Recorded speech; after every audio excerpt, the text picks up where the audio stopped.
نحمده ونصلي ونسلم على رسوله الكريم أما بعد فأعوذ بالله من الشيطان الرجيم بسم الله الرحمن الرحيم لقد كان لكم في رسول الله أسوة حسنة وقال النبي صلى الله تعالى عليه وسلم لا يؤمن أحدكم حتى أكون أحب إليه من أهله وماله او كما قال علیہ الصلاۃ والسلام۔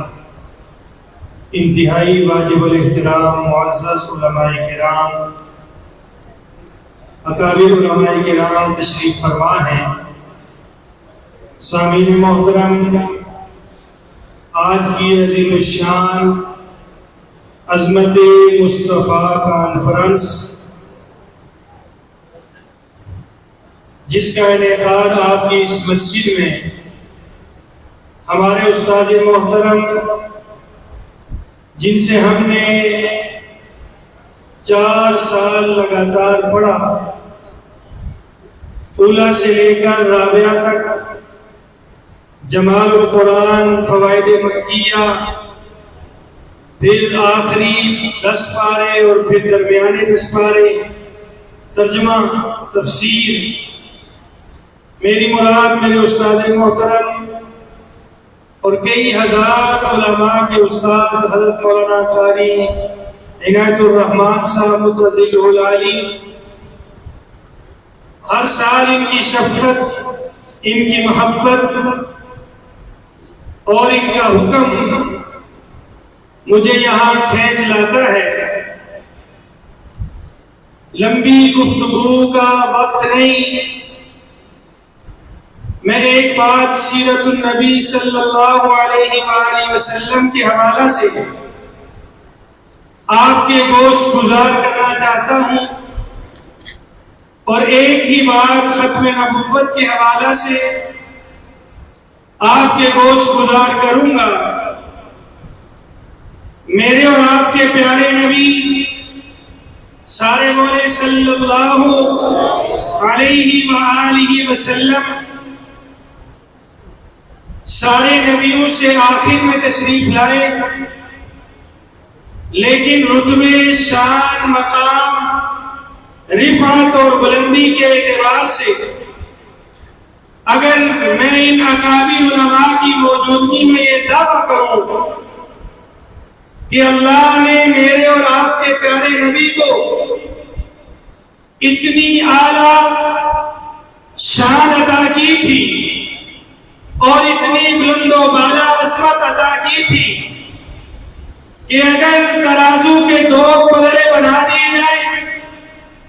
ایک پلڑے کے اندر سارے نبی، سارے رسول، صدیقین، شہداء، صالحین، انبیاء، ساری دنیا کے نیک لوگ، سارے کے سارے انسان، حتیٰ کہ فرشتے، جنات، ساری کی ساری مخلوقات، جو کچھ آسمانوں کے اوپر ہے وہ بھی، جو کچھ زمینوں کے نیچے ہے یہ بھی، اور اس سے بڑھ کر اگر ساری جنتیں اور ساری جہنم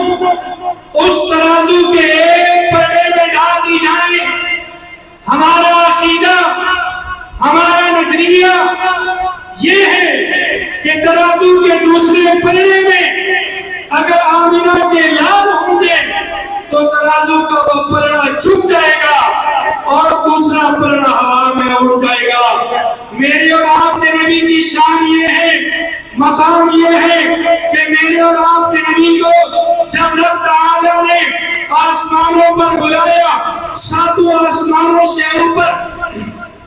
سدرۃ المنتہا، جنت المأویٰ، اور اپنے سامنے بٹھا کر جب رب تعالیٰ نے اپنے محبوب نبی سے کلام کیا، اس وقت ہی یہ عقیدہ ظاہر ہو چکا تھا۔ آج ساری کائنات نیچے ہے، نبی بھی نیچے ہے، فرشتے بھی نیچے ہیں، جنات بھی نیچے ہیں، جنت بھی نیچے ہے، جہنم بھی نیچے ہے، آسمان بھی نیچے ہے، زمینیں بھی نیچے ہیں، اور اللہ نے اپنے محبوب نبی کو سب سے اوپر بٹھا کر بتا دیا یہ میرے نبی کی شان ہے، یہ میرے نبی کا مقام ہے۔ آپ علیہ السلام کی سیرت میرے بھائیوں میں نوجوان نسل کو یہ پیغام دینا چاہتا ہوں، آج ہم کبھی کسی کو اپنا ہیرو مان کر اس کے نقش قدم پر چلنا شروع کر دیتے ہیں۔ ہماری نوجوان نسل آج کپڑے اگر پہنتی ہے کہتی ہے میں فلاں کی طرف پہن رہا ہوں، کہتے ہیں ہم فلاں کی طرف اپنے بال بنا رہے ہیں، سٹائل آج ہم انگریزوں اور مغرب کے لوگوں کی طرح کرتے ہیں۔ یاد رکھیے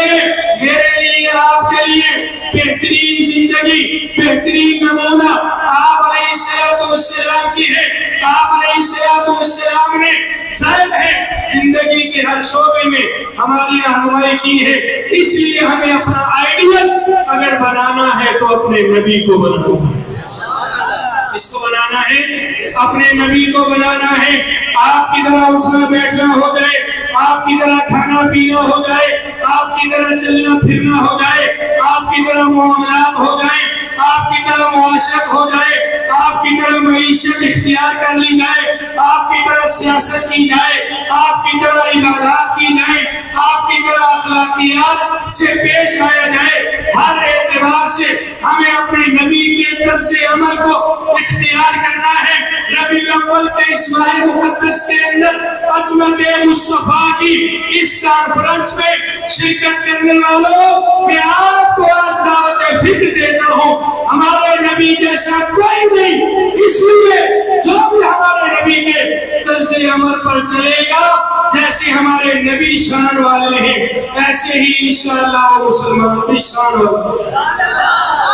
والا بننا چاہتے ہیں نا تو اپنے نبی کے طرز عمل پر آ جائیے۔ خدا کے لیے آج مغرب کے لوگ ہمیں تانے دیتے ہیں وہاں سچائی ہے، یہاں سچائی کوئی نہیں، وہاں دیانتداری ہے، یہاں پاکستان میں دیانتداری کوئی نہیں، وہاں فراڈ نہیں، یہاں فراڈ ہی فراڈ ہے، وہاں دھوکہ نہیں، یہاں دھوکہ ہی دھوکہ ہے۔ میرے بھائیوں خدا کے لیے ربیع الاول کے اس ماہ مقدس میں میں اور آپ یہ عزم کر لیں کہ ہم انگریزوں کی اس بات کو جھوٹا ثابت کریں گے، ہم ہمیشہ سچ بولیں گے، جھوٹ سچ بولیں گے، سارے بولیں کیا بولیں گے؟ سچ بولیں گے، دیانتداری سے کام کریں گے، امانتداری کا پاس رکھیں گے اور کسی سے دھوکہ فراڈ نہیں کریں گے۔ یہ آج کا پیغام ہے۔ ختم نبوت کے حوالے سے یاد رکھیے میرے اور آپ کے نبی کی ختم نبوت پر ایمان لانا اتنا ضروری ہے۔ اگر کوئی شخص اللہ کو ایک مانے، اس کے ساتھ کسی کو شریک نہ کرے اور آخرت کے دن کو بھی مانے، اچھی اور بری تقدیر میرے رب کی طرف سے ہوتی ہے، اس پر بھی ایمان لے آئے، سارے نبیوں کو، سارے رسولوں کو، ساری کتابوں کو مانے اور میرے اور آپ کے نبی کو بھی تسلیم کرے۔ اگر وہ میرے اور آپ کے نبی کی ختم نبوت کا منکر ہے تو وہ مسلمان نہیں کافر ہے، وہ مسلمان نہیں کیا ہے؟ کافر ہے۔ مرزا غلام قادیانی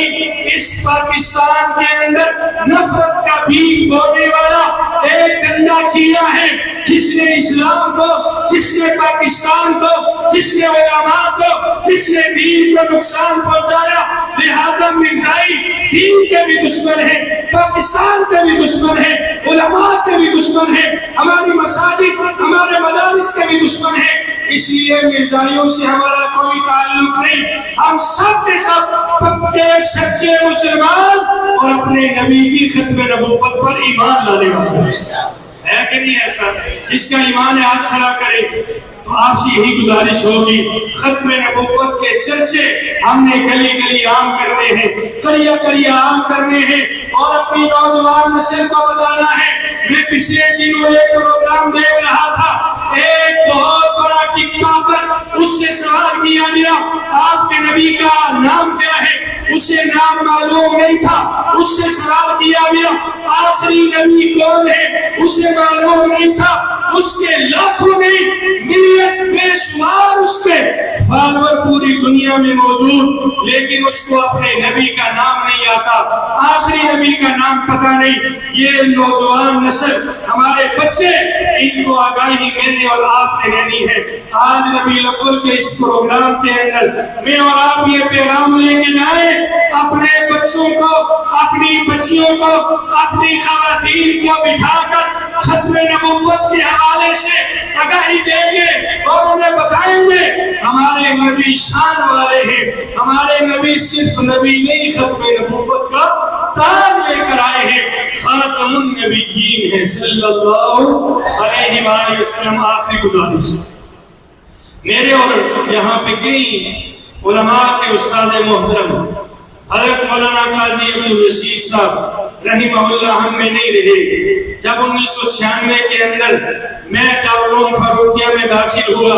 ہمارے استاد محترم یہاں تشریف فرما ہے، حضرت مولانا قاری نیت الرحمان صاحب آپ کے خطیب صاحب ہیں، یہ جانتے ہیں استاد جی نے دارالعلوم فاروقیہ اور اس کے گرد و نواح میں وہ محنت کی ہے کہ صرف 30-32 سال راولپنڈی اسلام آباد میں رہ کر انہوں نے راولپنڈی اسلام آباد کی ساری دینی جماعتوں، ساری دینی تحریکات کی سربراہی بھی کی ہے، سرپرستی بھی کی ہے، اور تمام دینی جماعتوں کی سرپرستی کرنے کے ساتھ ساتھ انہوں نے مساجد، مدارس اور دینی جماعتوں کی جو ہے وہ سرپرستی بھی کی ہے، اور ہر اول رستے میں ہمارے استاد جی کردار ادا کیا کرتے تھے، بڑے ہی محرک اور بڑے ہی زبردست قسم کے منتظم تھے۔ ابھی حالیہ دنوں میں سپریم کورٹ سے جو فیصلہ آیا اس کے خلاف سب سے زیادہ تحریک پیدا کرنے والے ایک ہفتے کے اندر انہوں نے روات، کلر سیدہ، گجر خان، چکوال، تلگنگ ان علاقوں میں مجاہد جلسات کیے، اور اڈیالہ روڈ پر اس طرف پورے پنڈی، اسلام آباد، حسن آباد تک سارے علماء کو متحرک کیا، اور 19 اگست کو ایک بہت بڑا مظاہرہ سپریم کورٹ کے سامنے ہوا۔ شاید اللہ کو منظور یہی تھا، ان کی زندگی کا آخری کام عقیدہ ختم نبوت کے حوالے سے تھا۔ آپ پورا دن گرمی کے اندر کھڑے رہے، اور میں اور ہمارے ساتھی تو سایہ تلاش کر رہے تھے، لیکن ہمارے استاد محترم نے گاڑی کے اوپر کھڑے ہو کر بغیر سائے کے کئی گھنٹے گزارے، دل کے وال ان کے پر تھے، دل کی تکلیف تھی، لیکن عقیدہ ختم نبوت کے لیے اپنے آپ کو پیش کر دیا، اور پھر اسی جب ان کی وفات ہوئی ایک دن پہلے ہم سب اکٹھے تھے مفتی مجیب الرحمان صاحب کے ہاں، وہاں ہماری دعوت تھی، کھانا کھایا، ملاقات ہوئی، گپ شپ ہوئی، پھر شام کو جا کر انہوں نے مدرسے میں بیان کیا، اور رات کو اللہ کے حضور پیش ہو گئے۔ آج کے ربیع الاول کے اس پروگرام کی نسبت سے میں استاد محترم کے لیے دعا گو ہوں کہ یا اللہ ہمارے استاد محترم نے پورے راولپنڈی اسلام آباد نہیں بلکہ پورے پنجاب، پورے پاکستان میں قیادت کی ہے، علماء کے سرخیل تھے، مذہبی دینی جماعتوں کی قیادت ان کے ہاتھ میں تھی، ایک اعلیٰ قسم کے منتظم بھی تھے، شیخ الحدیث بھی تھے، ہر صلاحیت اللہ نے ان میں بھرپور انداز میں کھول کر بھری ہوئی تھی۔ یا اللہ جی میں یہ دعا کرتا ہوں آج کی اس جلسے کی برکت سے ان کی کامل مغفرت فرما، سارے بولے آمین۔ اللہ ہمارے استادوں کی دینی خدمات کو قبول فرمائے، اور ان کے دینی نقش قدم پر ہم سب کو چلنے کی توفیق عطا فرمائے۔ میں آخر میں پھر اپنے استاد محترم کا شکریہ ادا کرتا ہوں کہ انہوں نے مجھے موقع عطا کیا، اور میں ان کو خراج تحسین پیش کرتا ہوں کہ اتنی خوبصورت مجلس سجائی۔ اللہ رب العزت ان کا سایہ ہمارے سروں پر قائم رکھے۔ وآخر دعوانا الحمدللہ۔